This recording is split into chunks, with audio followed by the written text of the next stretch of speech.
আপনাদের পরিচিত দুই দল আসে গেছে মারমুখী ভঙ্গিতে। এই মাঝখানে যে অদ্ভুত জীবটাকে দেখতেছেন এটার নাম রেফারি বল বগলে চলে। এখনই খেলা শুরু হবে। চমৎকার পরিবেশ, মেঘযুক্ত মাঠ, কর্দমাক্ত আকাশ। রেফারি এদিক ওদিক তাকাইতেছে, খেলা শুরু করে বাঁশি ফুটছে। ও মার মাকি লম্বা বাঁশি দেখছেন, এরকম আর বাঁশি জিন্দিগিতে কেউ দেখে না। খেলা শুরু হয়ে গেছে, রেফারি বল সারা তো তারা ছাড়ছে, বললে তারা ধরছে না, সামনে কোনো বল নেই, একজন আরেকজনের পিছিয়ে ধরছে আর খালি লাত্তি মারতে আছে। কি সুন্দর শারীরিক ক্ষমতা দেখছেন, খালি কাটতে ছিটতে করে। রেফারি ফরম নিশ্চিন্তে সুইংগাম চাপাইতেছে, লড়ে ধরে না। এবার আবার বল বানায় ঢুকিয়ে দিয়ে বাচ্চে বল সুইংগামের লগে আটকে গেছে বল আর ছোটে না। এতে কি কাম করলাম, রেফারি মুখের ভিতরে বল মারি, এটা তো গোল পোস্ট না, তবু মারি যে বল ছুটে না, ছুটে গেছে বল মারলো, কই মারলো আল্লাহ মারলো। একজনে পাইছে অমা অমা, কি আলামত দেখছেন নি, বুটের লাগে সিঙ্গেম লাগছে, সিঙ্গেম লাগে বল লাগছে। তেমন বল ছড়ে যায় না, কি করবো? তাৎক্ষণিকভাবে ডিসিশন চিন্তা করলে যে দৌড়ে রেফারিকে দৌড়াচ্ছে, রেফারি দৌড়ে হেঁটে দৌড়ে, রেফারি দৌড়ে হেঁটে দৌড়ে, দৌড়ে আমা মামা মামা রেফারি কাটতে পড়ে গেছে। কি মজা লাগলো, ঠিকই দিছি। আমি এবার উত্তেজিত হয়ে যেত, ডোন্ট মাইন্ড। এবারে খেলা আবার সরম গতিতে চলতে আছে। এরকমের খেলা কেউ দেয় না, বল কেমনে ফায়ার লগে ফিক্স হয়ে গেছে, আর বেগুনে জাম করে উচ্চ চিত্তে কাটতে পারে না। এবারে দেখেন গুলির ব্যাং নৃত্য, গুলি লাফাই দিয়েছে কিন্তু বল ফাইতে আছে না। হাতে হাতে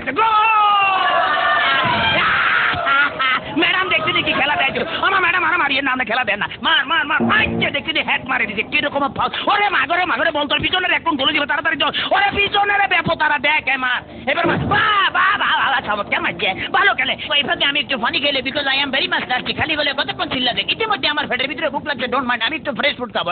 কাইটাছি খেলা চলছে, মুসলদারে এগিয়ে যাচ্ছে, ইদ্রিস বল নিয়ে হাতের মধ্যে বল, কেউ দেয় না, দেখছে রেফারি দিচ্ছে বল ফালা দিচ্ছে, রেফারির চোখে ধরা পড়ে গেছে, বললো হ্যান্ডবল। হেঁটে বললে কে বলে হ্যান্ডবল, আমি জীবনও করে নি হ্যান্ডবল, দেখছেন আমার ফার্ম, আমাদের কে বলছি এটা মারা, মুখের কাছে নেওয়া যায়, ভার কাছে না, আটকা ঠিক মারা যায়। হ্যাঁ এটা আমার হাত পাও। চমৎকার আপেল, ভেরি টেস্টি। চমৎকার খাইতে যা মজা লাগে না, কেমন জানি একটু চমৎকার চমৎকার জেলি জেলি ভাব আছে। হোয়াট ইজ দিস, এটা কি খেলাম? এই লেগে তো শক্ত শক্ত লাগতেছিল, মাইকের হ্যান্ডেল খাই ফেলেছিলাম। খেলা চলতে আছে, বাবা কিপ কিপ পাইলে দেখছেন। হ্যাঁ তারা কিন্তু আগে ওই মার্শাল আর্ট বুঝতে মোস্ট প্রফিট এই দলটা বুঝছেন। মার্শাল আর্টের খেলা এমন ধরে কিক মারা, বল ভালো খালি মারছে, মারস না আগে যায় মারিয়ে, বাবা ফ্যান্টাস্টিক। এবার আবার বললে যে সামনেটা মারিয়ে, সামনেটা মার। এবার আবার আগে যে সামনে করে বলে সার্ভিস মারিয়ে মার মার মার। এটা কি বলি খেলা হইতে আছে না মার্শাল আর্ট হইতে একমাত্র আল্লাহ মালুম। এবার বোধহয় রেফারির বাইকে খারাপই আছে না, এত বড় বাসি থেকে হাতে ঘাবড়ে গেছে, জীবনে এরকম বাসি থেকে ঠিক আছে ভাই সরি, আমি আর মারতাম না, আমার পথ সারি দেন। খেলা শুরু হাতে ডস দিল, এমন ডস দিয়েছে ফাঁচর কাটতে গেছে। এবারে বোধহয় ফাইনাল মারবো। হ্যাঁ এটিএম লইতে আছে, মারতে আছে, মারতাম ফাইল না, হেতরা বুঝি বলে যে তাড়াতাড়ি ব্যারিকেড ধরে নিত্যের ভঙ্গিমে আগায় যাইতে আছে। এইবারে বোধহয় যাইব কি না জানো। এবারে খেলা আবার ডস খাই গেল, সেকেন্ড ম্যাচ হেত ডস খেলো, থার্ড ম্যাচ হেত খাইলো। এবারে ফোর্থ মনে মারবো না, বলার মারণ লাগে নয়, এমন দিয়ে দিল যে দিয়ে লগে ফাঁচর কাটতে পড়ে গেছে। মাঠ ফ্রি বললে আগায় যাইতে গোল।